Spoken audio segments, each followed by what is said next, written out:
अस्सलाम वालेकुम एवरीवन, कैसे हैं आप सब। उम्मीद करती हूँ सब लोग खैरियत से होंगे। हम भी अल्हम्दुलिल्लाह बिल्कुल ठीक ठाक। औरत अल्लाह ताला ने एक ऐसा मुजस्समा बनाया है जो कि हर वक्त मसरूफ़ रहता है, कभी घर के काम कभी बाहर के काम।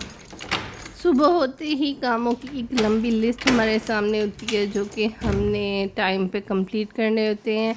और यकीनन मेरी बाकी जो सिस्टर्स हैं वो भी इससे रिलेट करेंगी। सुबह सुबह का टाइम था, बच्चों को नाश्ता वगैरह करवाया और स्कूल छोड़ने जाना था। मौसम में उतार चढ़ाव के साथ साथ तबीयतों में भी उतार चढ़ाव चल रहा है। मौसम भी कभी इसी तरह से होता है, बारिश होना शुरू हो जाती है और कभी नॉर्मल हो जाता है और गर्मी लगना शुरू हो जाती है। तो मौसम की इस कंडीशन की वजह से बच्चे भी कभी बीमार हो जाते हैं, कभी उनको फ्लू हो जाता है और कभी सर्दी लगना शुरू हो जाती है। इसलिए मेडिसिन लेनी थी। मेडिसिन लेने के बाद मुझे जाना था डस्टबिन खरीदने, क्योंकि हमारी डस्टबिन टूट गई थी। उसके बाद मैं आ गई थी डस्टबिन खरीदने के लिए।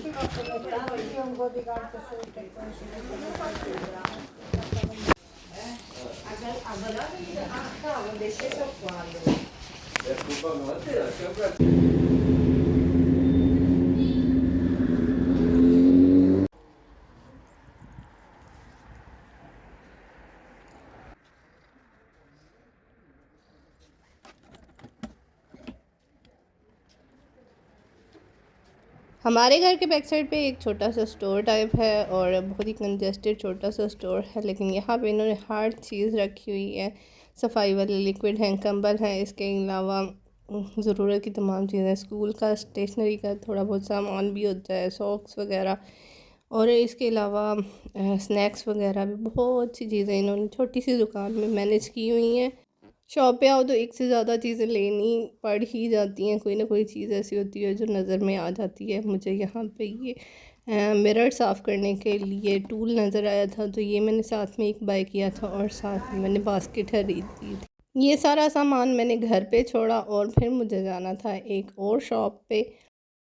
बच्चों के फ्रेंड्स ने उन्हें गोल्ड फिश गिफ्ट दिए हैं और उनका खाना ख़त्म हो गया हुआ था और वो शॉप जो थी वो दूसरी साइड को थी, इसलिए मैं ये सामान घर के करीब थी तो घर रखने आ गई।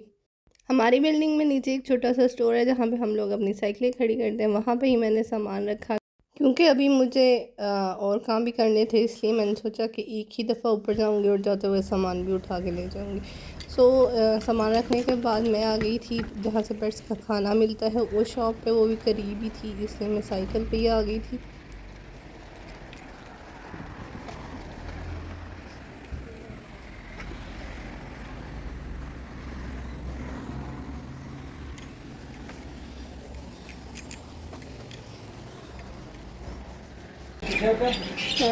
Questo, ma no, meglio. Questo sì. Grazie. Un attimo. Ok, Grazie. ciao. E in che prezzo sono questi? 12 euro. Uno?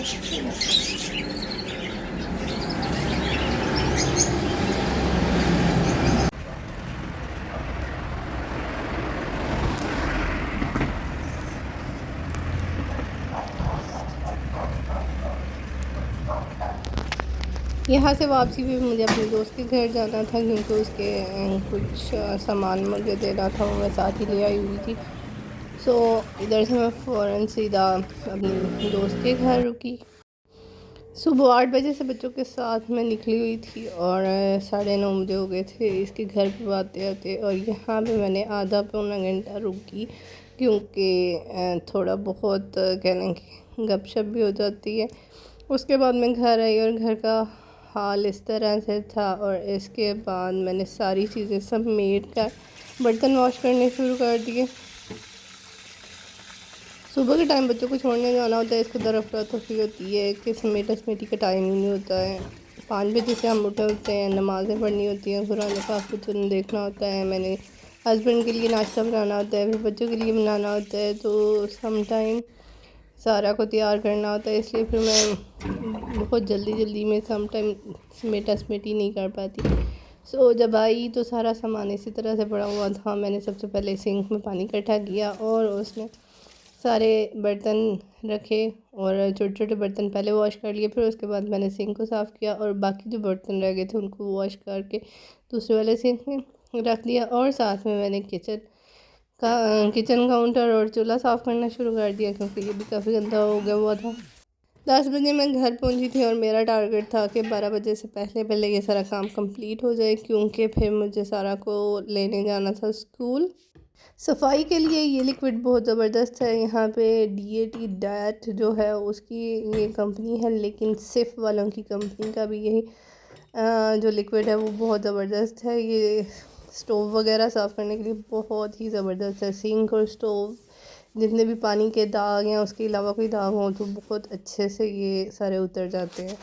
12 बजने वाले थे, सिर्फ 15 मिनट रह गए थे बर्तन वगैरह वॉश करते हुए और सफाई करते हुए 12 बज चुके थे और मेरा किचन अल्हम्दुलिल्लाह साफ़ हो चुका था कम्प्लीटली। और अब मुझे थोड़े से कपड़े थे वो प्रेस करने थे और फिर उसके बाद मुझे सारा को और बच्चों को स्कूल लेने जाना था। मेरी रूटीन मोस्टली इसी तरह से होती है। घर के कामों के साथ साथ मेरे बाहर के भी कुछ ऐसे काम होते हैं जो कि मैं करके ही घर में पहुंचती हूँ, तो आते आते काफ़ी ज़्यादा टाइम हो जाता है मुझे। और फिर कहने के घर से निकलने का फिर से टाइम हो गया होता है, बच्चों को स्कूल से लेने जाना होता है और फिर उसके बाद घर के बाकी काम करने होते हैं। खाना इवनिंग में खाना बनाना होता है। मोस्टली मैं खाना इवनिंग में ही बनाती हूँ, क्योंकि फिर वो नेक्स्ट डे इवनिंग तक चल जाता है।